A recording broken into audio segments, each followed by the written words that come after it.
Question 31वां है, काव्य शोभाकरान धर्मान अलंकारान प्रचक्षत है। उक्त कथन किसका है? ऑप्शन है भामह, मम्मट, दंडी या वामन। सही उत्तर हो जाएगा ऑप्शन नंबर 3, आचार्य दंडी। ये दंडी का कथन है। भामह के भी कुछ कुछ प्रसिद्ध कथन हैं जो इस प्रकार हैं। वक्राभिधेय शब्दोक्ति रिष्टा वाचाम अलंकृति, अर्थात शब्द और अर्थ का विचित्र ही अलंकार है। दूसरे भी इनका कथन बहुत प्रसिद्ध है जो है न कांतमपि निर्भूषम विभाति वनिता मुखम, अर्थात सुंदर होते हुए भी स्त्री का मुख आभूषण से रहित होने पर सुशोभित नहीं होता। उसी प्रकार अलंकार रहित काव्य सुंदर होने पर भी मूल्यहीन होता है। तीसरा भी इनका प्रमुख कथन जो है, शेषा सर्वे वक्रोक्ति रनयार्तो विभाव्यते यत्नो यस्य कविना कार्ये कोय अलंकारो अनया विना, अर्थात काव्य में चमत्कार न हो उसे भामह ने वार्ता तथ्य कथन कहा है। अब नेक्स्ट जो ऑप्शन में मम्मट है, मम्मट का भी प्रसिद्ध कथन है, तद अदोषो शब्दार्थो सगुणा वन अलंकृति पुनः क्व्यापी, अर्थात दोष रहित सगुण सहित रचना ही काव्य है। उसमें अलंकार हो भी सकते हैं और कहीं नहीं भी हो सकते। तो ये मान्यता आचार्य मम्मट की है। और वामन का प्रसिद्ध कथन है सौंदर्यम अलंकार, यानी सौंदर्य ही अलंकार है। अगला प्रश्न है, ध्वन्यालोक ग्रंथ के रचयिता है। ऑप्शन है वामन, आनंदवर्धन, भामह, पंडितराज जगन्नाथ। सही उत्तर हो जाएगा option number 2, Anand Vardhan.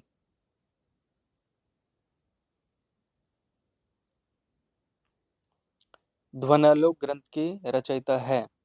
Option है वामन, आनंदवर्धन, भामह या पंडितराज जगन्नाथ।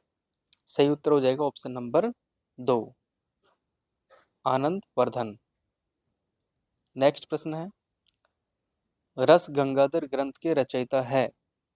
ऑप्शन है विश्वनाथ, भरतमुनि, मम्मट या पंडितराज जगन्नाथ। सही उत्तर हो जाएगा ऑप्शन नंबर 4, पंडितराज जगन्नाथ।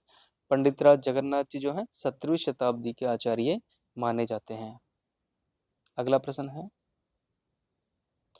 निम्न में से कौन सा वक्रोक्ति का भेद नहीं है? ऑप्शन है वर्ण विन्यास वक्रता, पद पूर्वार्ध वक्रता, प्रबंध वक्रता या शब्द वक्रता। क्वेश्चन नंबर 34 में सही उत्तर हो जाएगा ऑप्शन नंबर 4, शब्द वक्रता। शब्द वक्रता जो है वक्रोक्ति का भेद नहीं है। वक्रोक्ति के आचार्य कुंतक ने 6 भेद माने हैं, जिनमें वर्ण विन्यास वक्रता है, पद पूर्वार्ध वक्रता है, पद परार्ध वक्रता है, वाक्य वक्रता है, प्रकरण वक्रता है और प्रबंध वक्रता है। नेक्स्ट प्रश्न है, किस आचार्य ने शब्द अलंकारों को अधम काव्य, अर्थ अलंकारों को मध्यम काव्य तथा गुणीभूत व्यंग्य और ध्वनि को क्रमशः उत्तम और उत्तमोत्तम कहा है? तो 35 नंबर प्रश्न को आरपीएस ने डिलीट कर दिया है। अगला प्रश्न है, निम्नलिखित में से डॉक्टर नगेंद्र का ग्रंथ कौन सा है? ऑप्शन है रश्मिमांसा, रस सिद्धांत, रसज्ञ रंजन या साहित्य दर्पण। सही उत्तर हो जाएगा 36 में ऑप्शन नंबर 2, रस सिद्धांत। रस सिद्धांत डॉक्टर नगेंद्र की प्रसिद्ध कृति है जो 1965 ईस्वी में प्रकाशित हुई थी और इसी रचना के ऊपर इनको साहित्य अकादमी पुरस्कार भी प्राप्त हुआ था। रस मीमांसा आचार्य रामचंद्र शुक्ल का ग्रंथ है और साहित्य दर्पण आचार्य विश्वनाथ का। नेक्स्ट प्रश्न है, ध्वनि के त्रिविध प्रकार निम्न में से कौन से हैं? ऑप्शन है वस्तु, अलंकार और रस, भाव, कल्पना और अलंकार, अलंकार, रस और कल्पना, बुद्धि, भाव और अलंकार। क्वेश्चन नंबर 37 में सही उत्तर हो जाएगा ऑप्शन नंबर 1, वस्तु, अलंकार और रस। नेक्स्ट प्रश्न है, अभिनव गुप्त का रस निष्पत्ति विषयक मत कहलाता है। यानी अभिनव गुप्त का जो रस निष्पत्ति का जो मत है वो क्या कहलाता है। ऑप्शन है अनुमितिवाद, अभिव्यक्तिवाद, उत्पत्तिवाद या भुक्तिवाद। तो इसमें सही उत्तर हो जाएगा ऑप्शन नंबर 2, अभिव्यक्तिवाद। ये हमें पता है कि जो भरत मुनि जी हैं उन्होंने अपने नाट्य शास्त्र ग्रंथ में जो रस सूत्र दिया था, विभावानुभाव व्यभिचारी संयोगाद रस निष्पत्ति, इसकी व्याख्या 4 आचार्यों ने की है, जिनको व्याख्यात आचार्य कहा जाता है। जिनमें प्रथम व्याख्यात आचार्य हैं भट्ट लोलट। इनके मत को कहा जाता है उत्पत्तिवाद या आरोपवाद। दूसरे व्याख्यात आचार्य आचार्य शंकुक, इनके मत को कहा जाता है अनुमितिवाद। तीसरे व्याख्यात आचार्य हैं भट्टनायक, इनके मत को कहा जाता है भुक्तिवाद या भोगवाद। और चौथे आचार्य हैं अभिनव गुप्त, जो प्रश्न पूछा गया है, और इनके मत को कहा जाता है अभिव्यक्तिवाद। अगला प्रश्न है, आश्रय की वे सूक्ष्म मानसिक क्रियाएं जो स्वयं उत्पन्न होती हैं, चाहने पर भी रोकी नहीं जा सकती, कहलाती हैं। यानी जो आश्रय है उसकी जो सूक्ष्म मानसिक क्रियाएं हैं जो स्वयं ही उत्पन्न होती है, और अगर वो आश्रय चाहे तो भी उनको रोक नहीं सके, नियंत्रण नहीं कर सके, तो क्या कहलाती है। ऑप्शन है कायिक अनुभव, सात्विक अनुभव, वाचिक अनुभव, आहार्य अनुभव। तो 39 नंबर के क्वेश्चन में सही उत्तर हो जाएगा सात्विक अनुभव। सात्विक अनुभव सत्व के योग से उत्पन्न होती है, और इसके ऊपर जो है आश्रय की जो है कुछ भी आश्रय का वश नहीं चलता, आश्रय का नियंत्रण नहीं रहता है। ये सात्विक अनुभव हैं, 8 प्रकार के होते हैं। स्वेद, स्तंभ, स्वरभंग, अश्रु, रोमांच, प्रलय, वैवर्ण्य और वेपथु, ये 8 सात्विक अनुभव होते हैं। अगला प्रश्न है, भावकत्वम साधारणीकरणम की उक्त परिभाषा किसकी है। ऑप्शन है आचार्य शंकुक, भट्टनायक, अभिनव गुप्त, भट्ट लोलट। सही उत्तर हो जाएगा ऑप्शन नंबर 2, भट्टनायक। भट्टनायक जो रस सूत्र के तीसरे व्याख्यात आचार्य हैं, जिनका मत भुक्तिवाद या भोगवाद कहलाता है, इन्होंने ही सब सर्वप्रथम जो है साधारणीकरण की अवधारणा को हमारे सामने प्रस्तुत की थी। अगला प्रश्न है, चित्र तुरंग न्याय की अवधारणा का उपयोग किस आचार्य ने रस निष्पत्ति की व्याख्या में किया है। ऑप्शन है भट्टनायक, भरत मुनि, शंकुक, भट्ट लोलट। सही उत्तर हो जाएगा ऑप्शन नंबर 3, आचार्य शंकुक। जो शंकुक हैं इन्होंने ही सर्वप्रथम जो है चित्र तुरंग न्याय की अवधारणा अपने व्याख्या के अंदर प्रयोग की थी। ये कहते हैं कि जिस प्रकार चित्र में बने हुए तुरंग यानी घोड़े को देखकर उसे हम घोड़ा मान लेते हैं, उसी प्रकार जो दर्शक होता है वो नट यानी नाटककार के अंदर उसके अंदर राम आदि की प्रतीति कर लेता है, और फिर उसमें रति आदि भावों का भी अनुमान कर लेता है। तो इस प्रकार जो ये विलक्षण अनुमान है, इसी विलक्षण अनुमान को उन्होंने कला प्रतीति कहा है, और इसी को इन्होंने चित्र तुरंग न्याय के आधार पर, इस अवधारणा के आधार पर अपने रस निष्पत्ति में इसकी व्याख्या की है। अगला प्रश्न है, आचार्य रामचंद्र शुक्ल के अनुसार साधारणीकरण किसका होता है। कवि की अनुभूति का, सहृदय सामाजिक के चित्त का, आलंबन धर्म का, या विभाव आदि का। सही उत्तर हो जाएगा ऑप्शन नंबर 3, आलंबन धर्म का। यहाँ पर जो कवि की अनुभूति का जो साधारणीकरण है वो माना है डॉक्टर नागेंद्र ने। सहृदय सामाजिक चित्त का साधारणीकरण माना है डॉक्टर श्याम सुंदर दास ने। अगला प्रश्न है, हिमाद्रि तुंग श्रृंग से प्रबुद्ध शुद्ध भारती, स्वयं प्रभा समुज्ज्वला स्वतंत्रता पुकारती, उपयुक्त पंक्तियों में कौन सा रस है? ऑप्शन है भयानक रस, वीर रस, अद्भुत रस, विभत्स रस। सही उत्तर हो जाएगा ऑप्शन नंबर 2, इसमें वीर रस। अगला प्रश्न है, आश्रय की वे चेष्टाएं जिनसे उसके हृदयगत भावों की सूचना प्राप्त हो क्या कहलाती है? ऑप्शन है विभाव, अनुभाव, संचारी भाव, स्थायी भाव। सही उत्तर हो जाएगा ऑप्शन नंबर 2, अनुभाव। आश्रय की जो चेष्टाएं होती है वो तो अनुभव कहलाती है, और आलंबन की जो चेष्टाएं होती है वो उद्दीपन कहलाती है। अनुभव जो है 4 प्रकार के होते हैं, कायिक, वाचिक, आहार्य, सात्विक। अगला प्रश्न है, तू दयालु दीन हो, तू दानी हो भिखारी, हो प्रसिद्ध पात की तू पाप पुंजहारी, उपयुक्त पंक्तियों में कौन सा रस है? ऑप्शन है अद्भुत रस, शांत रस, भक्ति रस या करुण रस। सही उत्तर हो जाएगा ऑप्शन नंबर 3, भक्ति रस। यहाँ पर तुलसीदास जी ने उनके जो परम पूज्य प्रभु श्री राम है उनकी यहाँ पर भक्ति की गई है, तो यहाँ पर भक्ति रस है। अगला प्रश्न है, सौंदर्यम अलंकार उक्ति किस आचार्य की है? ऑप्शन है भामह, वामन, मम्मट, रुयक। सही उत्तर हो जाएगा ऑप्शन नंबर 2, वामन।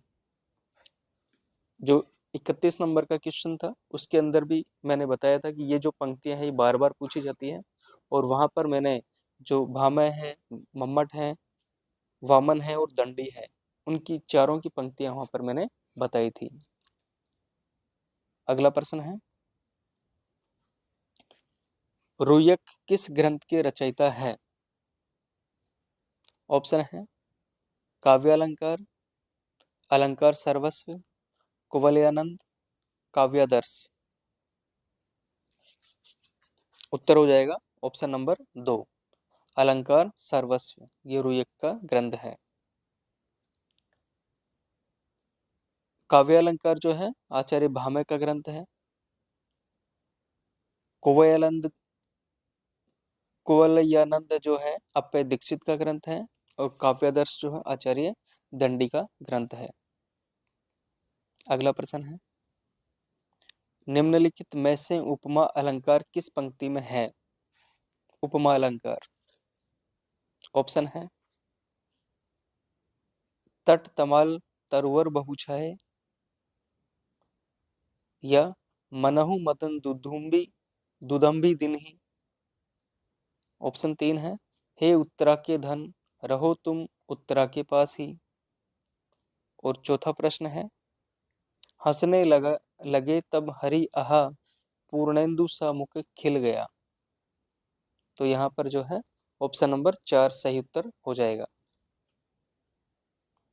पहले में जो है अनुप्रास है, दूसरे में उत्प्रेक्ष है, तीसरे में लाटानुप्रास अलंकार है।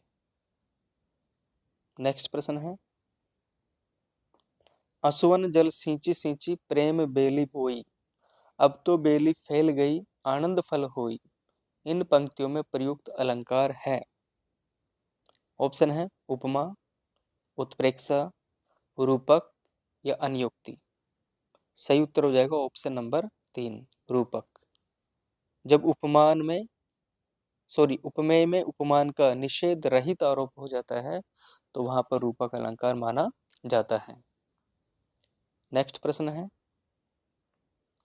जहां प्रशंसा के बहाने निंदा की जाए अथवा निंदा के बहाने प्रशंसा की जाए वहां कौन सा अलंकार होता है? ऑप्शन है प्रतीप, अर्थांतरन्यास, असंगति, व्याज स्तुति। सही उत्तर हो जाएगा ऑप्शन नंबर 4, व्याज स्तुति। यानी जहां पर प्रशंसा के बहाने तो निंदा की जा रही हो या निंदा के बहाने प्रशंसा की जा रही हो तो वहां पर व्याज स्तुति अलंकार होता है। अगला प्रश्न है, किस अलंकार में व्याचार्थ कोण और व्यंग्यार्थ प्रधान होता है? इसको आरपीएस ने डिलीट कर दिया है। नेक्स्ट ऑप्शन है, निक्की पे फीकी लगे बिन अवसर की बात, जैसे बरनत युद्ध में नहीं सिंगार सुहात। उक्त पंक्तियों में प्रयुक्त अलंकार है। ऑप्शन है अन्योक्ति, दृष्टांत, उदाहरण, उपमा। तो सही उत्तर हो जाएगा ऑप्शन नंबर 3, उदाहरण। क्योंकि यहाँ पर वाक्य के रूप में उपमा दी गई है। निक्की पे फीकी लगे बिन अवसर की बात, जैसे जैसे के द्वारा यहाँ पर उदाहरण दिया गया है, जैसे बरनत युद्ध में नहीं सिंगार सुहात। तो यहाँ पर उदाहरण अलंकार हो जाएगा। उदाहरण अलंकार को वाक्य उपमा भी कहते हैं। अगला प्रश्न है, निम्न में से विभावना अलंकार किस पंक्ति में है? ऑप्शन है ऑप्शन 1 में, ऑप्शन 2 में, ऑप्शन 3 में या ऑप्शन 4 में। सही उत्तर हो जाएगा ऑप्शन नंबर 2, मुनि तापस जिन ते दुख लहही, ते नरेश बिनु पावक दहही। यानी बिना पावक यानी आग के जलना यहाँ पर बताया गया है। कारण के अभाव में भी कार्य हो रहा है तो वहां पर विभावना अलंकार होता है। यहाँ पर ऑप्शन नंबर 2 इसका सही उत्तर है। अगला प्रश्न है, कंकन किंकिनी नुपुर धुनि सुनी, कहत लसन सन राम हृदय गुनी। उक्त पंक्तियों में प्रयुक्त छंद का नाम बताइए। ऑप्शन है रोला, दोहा, चौपाई, सोरठा। सही उत्तर हो जाएगा ऑप्शन नंबर 3, चौपाई। चौपाई में प्रत्येक पंक्ति में 16-16 मात्राएं होती है। ये एक सममात्रिक छंद है। अगला प्रश्न है, किस छंद के प्रत्येक चरण में 24 मात्राएं और 11 और 13 मात्राओं पर यति होती है? ऑप्शन है रोला, हरिगीतिका, गीतिका, छप्पय। सही उत्तर हो जाएगा ऑप्शन नंबर 1, रोला। हरिगीतिका में 28 मात्राएं होती है, गीतिका में 26 मात्राएं होती है और छप्पय जो है 2 छंदों को मिलकर बनाया जाता है, रोला और उल्लाला। अगला प्रश्न है, या लकुटी अरु कामर या पर राज तिहु पुर को तजिडारो, आठों सिद्धि नवो निधि को सुख नंद की गाय चराय बिसारो। इन पंक्तियों में कौन सा छंद है? दोहा, सोरठा, कवित या सवैया।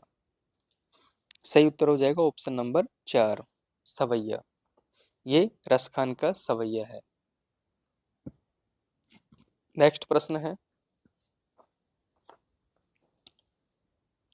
31 या इससे अधिक वर्णों के चरण वाला छंद कहलाता है? ऑप्शन है मंदाक्रांता, वसंत तिलका, कवित या सवैया। मंदाक्रांता नहीं है ऑप्शन, इसमें 57 में उत्तर हो जाएगा ऑप्शन नंबर 3, कवित। कवित छंद जो है 31 से ज्यादा इसमें वर्ण होते हैं और ये दंडक श्रेणी का माना जाता है। नेक्स्ट प्रश्न है, इस तन का दीवा करो बाती मेलो जीव, लोही सींचो तेल ज्यों, तब मुख देखो पीव। प्रस्तुत उदाहरण किस छंद का है? चौपाई, रोला, दोहा, गीतिका। सही उत्तर हो जाएगा ऑप्शन नंबर 3, दोहा। अगला प्रश्न है, चिर जीवो जोरी जुरे, क्यों न सने है गंभीर, को घटी ये ब्रस भानुजा, वे हलधर के वीर। इन पंक्तियों में व्यंजना का कौन सा भेद मिलता है? ऑप्शन है शाब्दी व्यंजना, आरती व्यंजना, रस व्यंजना, वस्तु व्यंजना। सही उत्तर हो जाएगा ऑप्शन नंबर 1, शाब्दी व्यंजना। शब्दों के आधार पर यहाँ व्यंजना मिलती है। अगला प्रश्न है, कविता और छंद में घनिष्ठ संबंध है। कविता हमारे प्राणों का संगीत है, छंद हृदय कंपन, कविता का स्वभाव ही छंद में लयमान होता है। उक्त कथन किसका है? ऑप्शन है आचार्य रामचंद्र शुक्ल, डॉक्टर नगेंद्र, महादेवी वर्मा, सुमित्रा नंदन पंत। सही उत्तर हो जाएगा ऑप्शन नंबर 4, सुमित्रा नंदन पंत।